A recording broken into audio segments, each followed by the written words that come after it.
오늘은 9월 1일에 시행되는 예금자 보호한도 상향 소식에 따른 장단점을 한번 살펴보겠습니다. 예금자 보호한도가 5천만 원에서 1억 원으로 상향되면서 자금 흐름이 과연 어떻게 될까요? 5월 16일에 입법 예고를 했고요. 1금융권 은행뿐만 아니라 저축은행, 그리고 신협, 농협, 산림조합 이런 은행들도 모두 예금 보호 한도를 1억 원으로 상향 조정합니다. 정부가 돈의 흐름을 바꾸니까 앞으로 자금 흐름이 어떻게 될지 한번 살펴보겠습니다. 제가 생각하는 게 정답은 아닐지라도 참고하시면서 들어주시면 도움이 될 것 같습니다.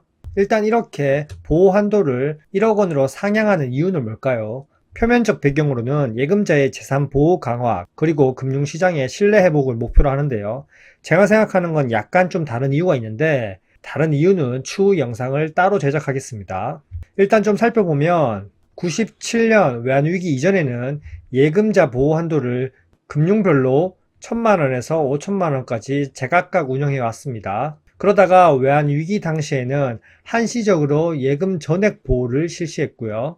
그리고 2001년부터는 부분 보호 제도로 복귀하면서 5천만원으로 설정하고 현재까지 약 24년간 유지해 왔었습니다.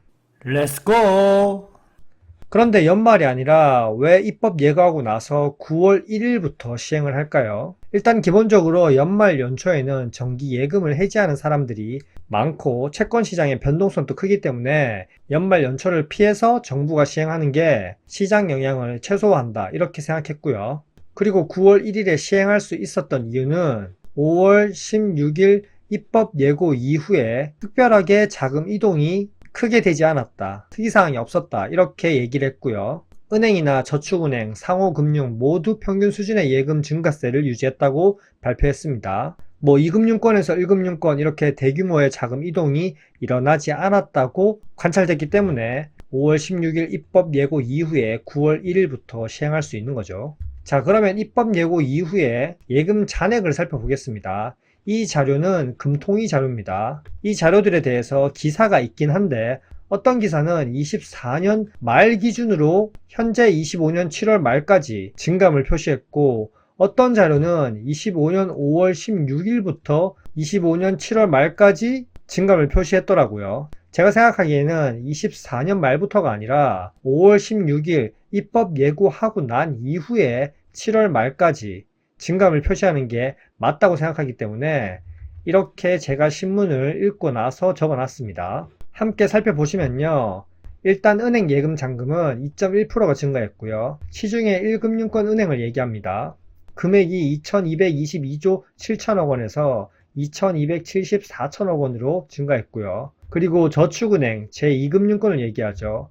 2.8%가 증가했고요. 98조 2천억 원에서 100조 9천억 원으로 증가했습니다. 그리고 상호금융, 농협이나 수협, 신협, 새마을금고 이런 은행을 얘기하죠. 921조 6천억 원에서 928조 7천억 원으로 0.8% 증가했습니다. 전체적으로 보면 평균적으로 예금이 증가했다고 판단했고요. 5월 16일 입법 예고 이후에 시중에 자금을 끌어오기 위해서 고금리 특판 경쟁이나 이런 것들이 없다고 판단해서 9월 1일부터 시행할 수 있는 겁니다. 하지만 저축은행과 상호금융은 고금리 특판 상품이 증가할 수 있기 때문에 정부가 지속적으로 모니터링 한다고 합니다.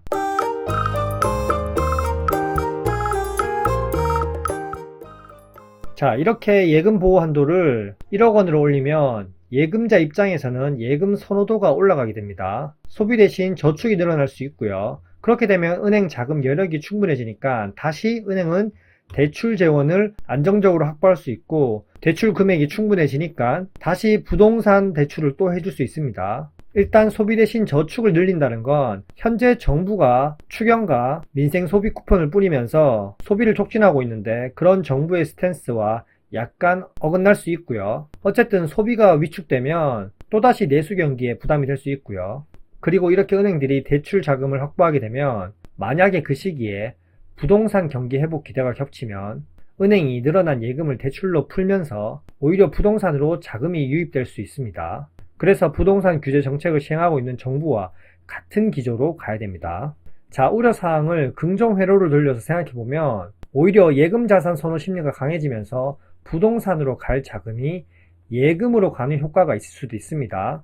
아까 말씀드렸듯이 반대로 은행 여력이 좋아지면 주담대 공급이 늘어나는 부작용이 생길 수도 있지만 현재 부동산 규제 정책을 시행하고 있는 한 부동산 자금보다는 예금으로 발길을 돌릴 수도 있겠죠.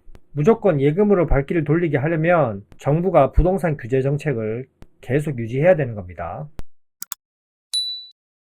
어쨌든 이런저런 복잡한 거 생각 안 하고 정말 기본적으로 생각해 봤을 경우에는 기존 5천만 원 한도로는 내 돈이 다 보호받지 못한다 이런 불안감이 있었는데 1억 원으로 상향되면서 그 심리가 개선되었고 서민 입장에서도 5천만 원씩 자산을 분할해서 예금할 필요성이 없어지게 된 거죠. 하지만 금융위는 예금 만기가 집중되는 4분기에 예금 잔액과 금리를 더욱 모니터링할 예정입니다. 일단 9월 1일 제도 시행 이후에 나타날 수 있는 유동성 문제, 특판 경쟁, 2금융권 또는 1금융권으로 자금 쏠림이 발생할 수 있으니까 모니터링을 더욱 강화해야겠죠. 어쨌든 정부가 예금자 보호 한도를 5천만 원에서 1억으로 올리는 그 진짜 이유가 뭘까? 제가 생각하는 다른 진짜 이유는 추후 영상을 제작해서 빠르게 올리겠습니다. 현재까지 내용이 괜찮으셨다면 구독과 좋아요 부탁드릴게요. 안녕.